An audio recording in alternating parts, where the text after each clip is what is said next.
AR Rahman ప్రముఖ music director లేటెస్ట్గా బీబీసీకి ఇచ్చిన ఒక ఇంటర్వ్యూలో, అది కూడా పాకిస్తాన్ సంతతికి చెందిన హరుణ్ రషీద్ అనే జర్నలిస్ట్కి ఇచ్చిన ఇంటర్వ్యూలో అవాకులు జవాకులు పేలాడు.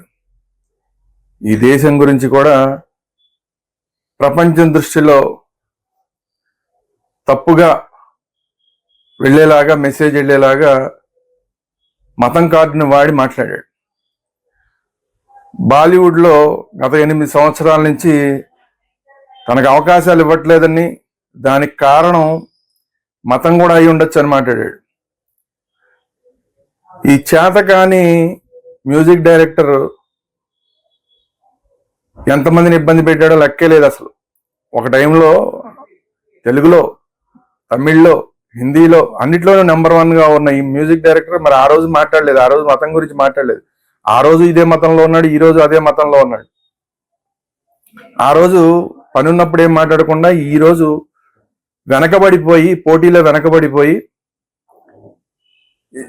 ఈ రోజున్న కాంపిటీషన్లో సరైన మ్యూజిక్ ఇవ్వలేక, గతంలో ఎంతో మందిని బాధ పెట్టడం వల్ల వాళ్ళందరూ ఇతనితో బాధలు పడలేక, నెలల తరబడి మ్యూజిక్ ఇవ్వకుండా ఇబ్బందులు పెట్టి, డబ్బులు తీసుకుని కూడా ఇబ్బందులు పెట్టి, ఇలాంటివన్నీ చేసిన తర్వాత అతన్ని బాధలు పడలేక అతను వదిలించుకుంటే ఇప్పుడు మతం కార్డు విక్టిమ్ కార్డుగా వాడుతున్నాడు. అది కాకుండా సరే రాజకీయాలు మాట్లాడాడు.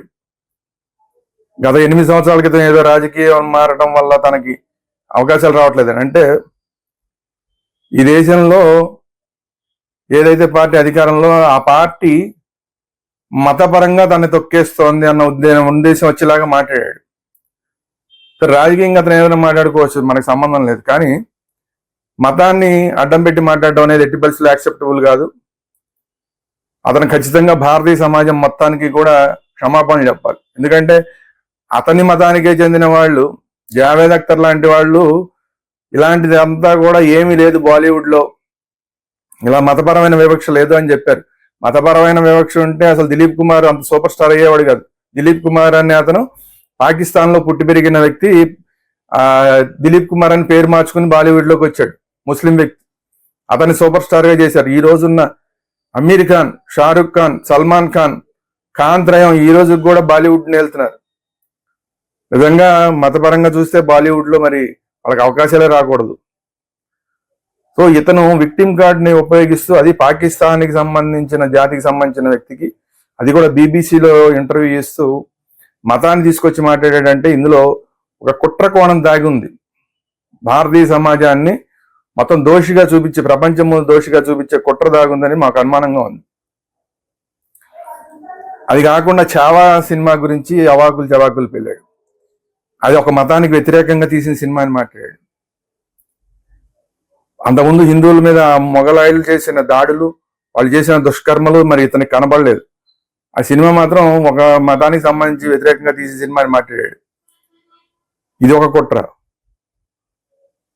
అలాగే కంగనా రనౌత్ ఒక సినిమాకి ఇతనికి ఆఫర్ చేస్తే, సినిమా మ్యూజిక్ డైరెక్టర్గా ఆఫర్ చేస్తే, ఎమర్జెన్సీ సినిమా అనుకుంటా బహుశా, దాన్ని ఇతను రిజెక్ట్ చేశాడు. ఎందుకంటే ఇది ప్రాపగాండా, ఈ అమ్మాయి సొంత ప్రాపగాండా కోసం సినిమాని వాడుకుంటోందని మాట్లాడి ఆ సినిమాని రిజెక్ట్ చేశాడు.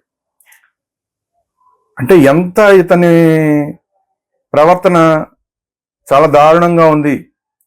ఈ దేశంలో ఎమర్జెన్సీకి అనుకూలన్నమాట ఇతను.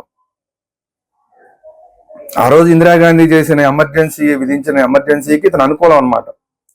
అంటే అణిచివేత విధానాలు ఏవైతే ఆ రోజు జరిగినాయో వాటికి అనుకూలం అనమాట ఇతను. సో ఇలాంటి వ్యక్తిని అసలు బాలీవుడ్లో కాదు, మొత్తం తమిళ ఇండస్ట్రీలోనూ, తెలుగు ఇండస్ట్రీలోనూ కూడా ఇతన్ని బ్యాన్ చేయాలి. ఇతను ఏదైతే సినిమాలకి పనిచేస్తున్నాడో ఆ సినిమాలను కూడా బ్యాన్ చేయాలి. తెలుగు ఫిలిం ఛాంబర్ ఇమ్మీడియట్గా ఇతని మీద చర్యలు తీసుకోవాలి. తెలుగు ఫిలిం ఛాంబర్ మాత్రమే కాదు, నేషనల్ ఫిలిం ఛాంబర్ ఏదైతే ఉందో మొత్తం దేశవ్యాప్తంగా ఇతను మతపరమైన విభజనని ఫిల్మ్ ఇండస్ట్రీలో తీసుకొచ్చే ప్రయత్నాలు చేస్తున్నాడు. ఫిల్మ్ ఇండస్ట్రీలో మాత్రమే కాకుండా ఇతను బీబీసీకి ఇంటర్వ్యూ ఇవ్వడం ద్వారా, అది కూడా పాకిస్తాన్ చెందిన వ్యక్తికి ఇంటర్వ్యూ ఇవ్వడం ద్వారా ఒక రాంగ్ మెసేజ్ని ప్రపంచవ్యాప్తంగా పంపించే ప్రయత్నం ఇతను చేస్తున్నాడు. ఎందుకంటే తనకు ఆస్కార్ ఉంది కాబట్టి, ఆ ఆస్కార్ని అడ్డం పెట్టుకుని ప్రపంచం మొత్తం ఇతను మాట వింటారు కాబట్టి, దాన్ని అడ్డం పెట్టుకుని మొత్తం భారతదేశాన్ని దుర్మార్గంగా చిత్రీకరించే ప్రయత్నం ఇతను చేస్తున్నట్టు కనబడుతుంది. కాబట్టి అన్ని సినిమా ఇండస్ట్రీలు కూడా ఇతన్ని ఖచ్చితంగా బ్యాన్ చేయాలి. ఇతని సినిమాలు కూడా ప్రజలు బ్యాన్ చేయాలి. పైగా ఇంకొక విషయం ఏంటంటే, చిన్నప్పుడు నేను బ్రాహ్మణ స్కూల్లో చదువుకున్నాను అంటున్నాడు. అసలు బ్రాహ్మణ స్కూల్ అంటూ ఉండవు. మరి ఇతనికి ఎవరు నేర్పాడు కానీ బ్రాహ్మణ స్కూళ్ళు, కమ్మ స్కూళ్ళు, కాపు స్కూళ్ళు, రెడ్డి స్కూళ్ళు అంటూ ఉండవన్న విషయం ఇతనికి తెలియదు.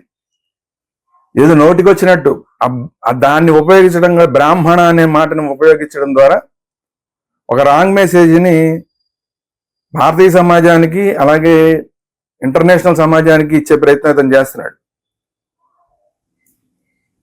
తను ముస్లిం అయి ఉండి కూడా ఈరోజు రామాయణం సినిమాకి మ్యూజిక్ చేస్తానని గొప్పగా చెప్తున్నాడు.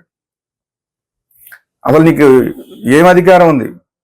ఆ రాముణ్ణి వద్దనుకుని వెళ్ళిపోయినాడు నువ్వు, ఆ రామాయణం ఉన్న మతాన్ని వద్దనుకుని వెళ్ళిపోయినాడు నువ్వు. అలాంటి నీకు రామాయణం సినిమాకి మ్యూజిక్ చేసే అర్హత ఎక్కడుంది? ఇమీడియట్గా అసలు రామాయణం సినిమా మ్యూజిక్ డైరెక్టర్గా ఇతను తీసేయాలి. ఇప్పుడు పెద్ది సినిమా, తెలుగులో పెద్ది సినిమాకి ఇతను మ్యూజిక్ డైరెక్టర్గా పెట్టుకున్నారు. అతన్ని కూడా ఈ పెద్ది సినిమా ప్రొడ్యూసర్లు కూడా ఇతను ఆ పెద్ది సినిమా నుంచి తొలగించాలి. లేదంటే కనుక ప్రేక్షకులే అతను చేస్తున్న సినిమాలన్నింటినీ కూడా బ్యాన్ చేయాలి. అంటే కులపరంగా దుర్మార్గంగా వ్యవహరిస్తున్నాడు ఇతను, మతపరంగా దుర్మార్గంగా వ్యవహరిస్తున్నాడు, రాజకీయ పరంగా దుర్మార్గంగా అన్ని వరుస పెట్టి అన్ని రాంగ్ మెసేజ్లన్నీ కూడా ప్రపంచానికి ఇచ్చే ప్రయత్నం ఇతను చేస్తున్నాడు. ఇదంతా టోటల్ గా కుట్రపూరితంగా చేస్తున్నట్టు కనపడుతోంది. కాబట్టి ఇతని మీద నిఘా వర్గాలు కూడా దృష్టి పెట్టాల్సిన అవసరం ఉంది. భారతదేశ నిఘా వ్యవహారం ఇతను ఏంటి, ఇతని వ్యవహార శైలి ఏంటి, ఇతని వ్యవహార వెనకాల ఎవరన్నా ఉన్నారా? ఎందుకంటే చాలా మంది ఇలాంటి వాళ్ళు గతంలో వాళ్ళు సంపాదించుకోవాల్సినంత సంపాదించుకుని ఆ తర్వాత ఈ విక్టిమ్ కార్డు కింద మతం కార్డుని ఉపయోగించుకున్నారు గతంలో. ఇప్పుడు అజారుద్దీన్ కూడా గతంలో అలాగే అతని నెత్తి మీద పెట్టుకుంది భారతీయ సమాజం క్రికెట్ కెప్టెన్ గా. అలాంటి వాడు తర్వాత అతనే తప్పులు చేసి క్రికెట్లో నేను ఫలానా మతం వాడిని కాబట్టి నా మీద ఇలాంటి ఆరోపణలు చేస్తున్నారని చెప్పి ఆ రోజు అజారుద్దీన్ కూడా ఇలాంటి దుర్మార్గానికి పాల్పడ్డాడు.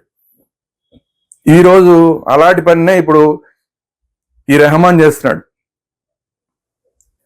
కాబట్టి ఈ రెహమాన్ని ఎట్టి పరిస్థితుల్లోనూ క్షమించడానికి వీలేదు. ఇమీడియట్ గా రెహమాన్ భారతీయ సమాజానికి క్షమాపణ చెప్పాలి. భారతీయ సమాజం మొత్తానికి రెహమాన్ క్షమాపణ చెప్పకపోతే బాలీవుడ్, టాలీవుడ్ అలాగే తమిళ ఇండస్ట్రీ మొత్తం అన్ని ఇండస్ట్రీలో కూడా ఇతన్ని బ్యాన్ చేయాలని మళ్ళీ ఇంకోసారి డిమాండ్ చేస్తున్నాం. అతను ఇప్పుడు పనిచేస్తున్న సినిమాల నుంచి కూడా అతను తొలగించాలని డిమాండ్ చేస్తున్నాం. అలాగే అతను పనిచేసే సినిమాలని ప్రజలు కూడా తిరస్కరించాలి, ప్రజలు బ్యాన్ చేయాలని చెప్పి కూడా ఈరోజు అందరికీ పిలుపునిస్తున్నాం.